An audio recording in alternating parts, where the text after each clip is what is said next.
Mood बन रहा है जी। एक तरफा कांग्रेस किलर है। आज बेच दिया, तेल बेच दिया, हवाई अड्डा बेच दिया, ताजमहल बेच दिया, लाल किला बेच दिया। तो छोड़ा के लुआ पट्टे ने सोच लिया अगर बीजेपी को देश से खदेड़ दो, भगा दो, इस आरएसएस को, कच्छेधारियों को भगा दो इस देश से। हम कंगना को भी देखेंगे, कानून बनाने वालों को भी देखेंगे। पहले बीजेपी का इलाज करना है। बीजेपी सीट आऊंगी भाई साहब 8 9 10 लास्ट है। कांग्रेस को लाएगा और 70-75 पार करेंगे हम। बीजेपी जा रही है और कांग्रेस।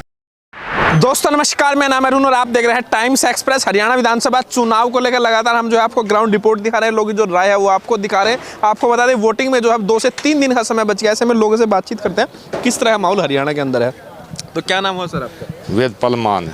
तो वेदपाल जी, अब चुनाव आ गया है, 2 से 3 दिन बचा है, अब तो मूड बन गया होगा, क्या सोचा? मूड बन रहा है जी। एक तरफा कांग्रेस किलर है। कांग्रेस साहब। तो बीजेपी के लिए नहीं सोचा, कुछ विचार नहीं किया? बीजेपी के लिए तब सोचा ना, हमारे 10 साल इतने गड्ढे खोद दिए। अगर हम उनमें गड्ढे भरे हैं तो हमारी पीढ़ी अगली और उसमें लगी रहेगी। मोदी जी कह रहे हैं कि डबल इंजन की सरकार 2047 में भारत को नंबर 1 बनाना है।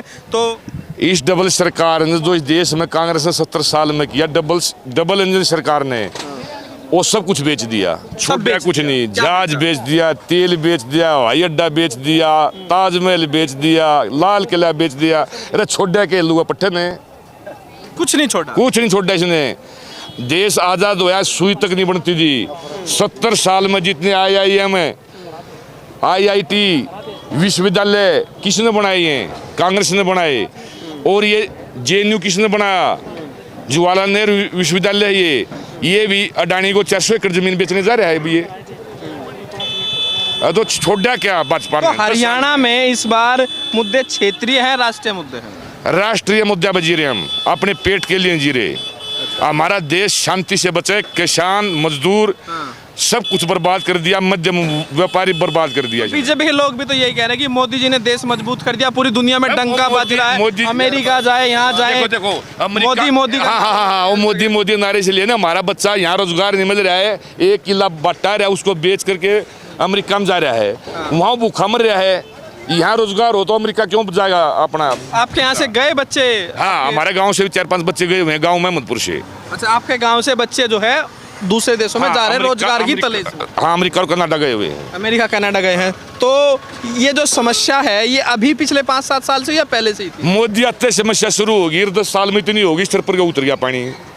ये मामला है, सर से ऊपर उतर। हाँ, अति होगी, अति होगी भाई, अति होगी। तो अब सोच लिया आपने ही बीजेपी? आप सोच लिया अगर बीजेपी को देश से खदेड़ दो, भगा दो, इस आरएसएस को, कच्छेधारियों को भगा दो इस देश से। ये देश का हो जाएगा रहन सहन ठीक सिस्टम युवा पीढ़ी का।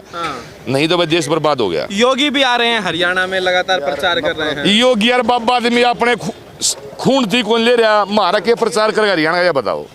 घर गृहस्थी आदमी ने पता है बच्चा क्या है, माँ बाप क्या है, दुख क्या है, सुख क्या है। जिन लोगों की शादी नहीं हो रखी उनको आपके दर्द के बारे में उसको मालूम नहीं है, ये क्या बात? खास कर जो आरएसएस के आदमी बगैर शादी के हैं, वो एक खतरनाक है। वो हमारे किसानों को आतंकवादी अलगाववादी कहते थे, मैं आरएसएस के को ललकारे कहता हूँ, वो आतंकवादी और अलगाववादी हैं। मैं कहता हूँ वो हमारे किसानों कहते हैं ना, कंगना जैसी कि बलात्कारी हत्यारे हैं, मैं उन आरएसएस को कहता हूँ हत्यारे और आतंकवादी हूँ। तो ये भी कह रही है कि फिर से कानून आना चाहिए, कृषि कानून। हमारे किसानों को वो दर्द है, हम कंगना को भी देखेंगे, कानून बनाने वालों को भी देखेंगे। तो तैयारी कर ली इस बार? तैयारी बिल्कुल, हरियाणा में पूरी तैयारी है। एक तरफा हुड्डा साहब भी कांग्रेस की, राहुल जी की हवा है और सरकार बनने जा रही है पूरे बहुमत से। ठीक है, क्या विचार है जी? अब चुनाव आ गया है, 2 दिन बच गए। सारे सरपंच भाई। तो एक मैं जहाँ भी लोगों से बातचीत कर रहा है, लोग कह रहे हैं भाई सरपंचों को डंडों से मारा। बिल्कुल मारा भाई, इसका बिल्कुल आंदोलन चूचड़ लाल है सरपंच आएंगे। अच्छा, मतलब पिटाई हुई? छक्का चूचड़ लाल और कुकुर आ रहे हैं। तो जो प्रधान है गांव के, जो सरपंच है, वो सब बीजेपी के खिलाफ? सब बीजेपी के खिलाफ है, भूपेंद्र सिंह हुड्डा के साथ है। बीजेपी तो गई। तो आप सरपंच है तो गांव की समस्या और सारी चीजों को लेकर आप लोग पे जिम्मेदारी रहती है गांव की। ये तो हमने यह समस्या है, बीजेपी दबाई क्यों कर जाओ है, और समस्या तो फिर आगे देखेंगे। हम पहले बीजेपी का इलाज कर। बस पहले बीजेपी का इलाज करना है, इसका पाछा लग रहे हैं करड़े होगा। तो प्रधान एकजुट हो रहा है बीजेपी? बिल्कुल एकजुट है, कोई सरपंच भाई नाराज नहीं है, और 36 बरादरी साथ है। बिल्कुल इंदुराज नरवाल बालू विधायक बनेगा कम से कम भी 50,000 वोटों से। बीजेपी हरियाणा में क्या लग रहा है? टक्कर तो बीजेपी से ही है, टक्कर तो हरियाणा में बीजेपी से है ना? बीजेपी को बीजेपी सीट आऊँगी भाई साहब 8 9 10 तक, 10 लास्ट है।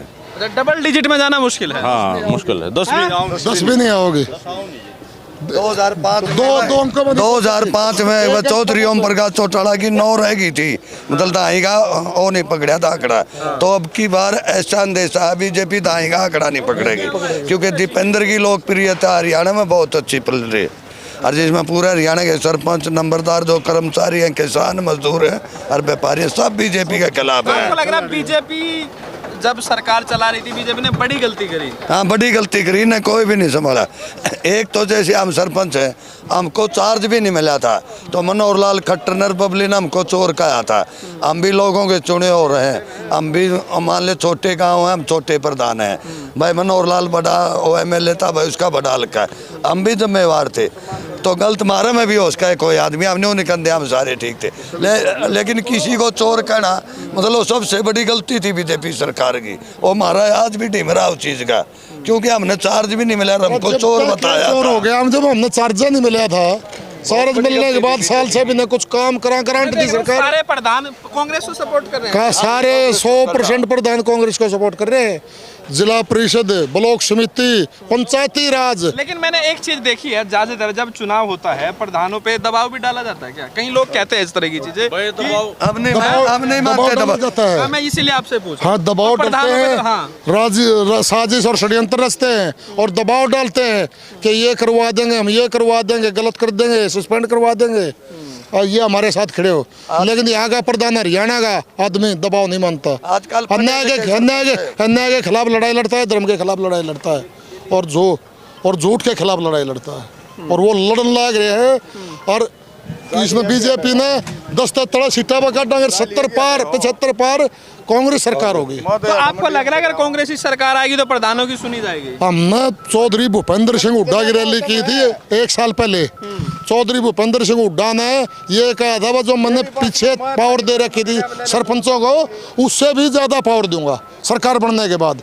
पूरी शक्तियां दूंगा, और गांव का विकास, देहात का विकास जब होगा, जब चौधरी भूपेंद्र हुड्डा मुख्यमंत्री बने और कांग्रेस सरकार आएगी। ये तो शक्तियों का विकेंद्रीकरण करते हैं, और ये शक्तियों का सारी शक्तियां अपने आप रखना चाहते हैं बीजेपी वाले, तो सारी शक्तियों को केंद्रित करते हैं। मतलब आप कह रहे हैं कि वो चाहते हैं कि मैं एक ही व्यक्ति चलाए पूरे? हाँ, एक ही व्यक्ति चलाए, केंद्रित करते हैं, और कांग्रेस विकेंद्रीकरण करती है शक्तियों का। ये तानाशाही। हाँ जी, तो क्या विचार है इस बार? इस बार ये विचार है जी कि कांग्रेस आ रही है और बीजेपी जा रही है। मुद्दे क्या क्या है?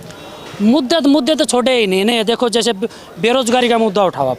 अब ये जैसे एक किसान का बेटा, मजदूर का बेटा और एक श्रमिक का बेटा एक दौड़ धूप करके फौज में लगना चाहता था, उन्होंने अपनी 4 साल की फौज कर दी। क्या 4 साल के दौरान कोई ना उनको रिटायरमेंट के बाद कोई इनको बेनिफिट दिया? क्या कोई 4 साल के लिए बॉर्डर पे? आप भी प्रधान है क्या?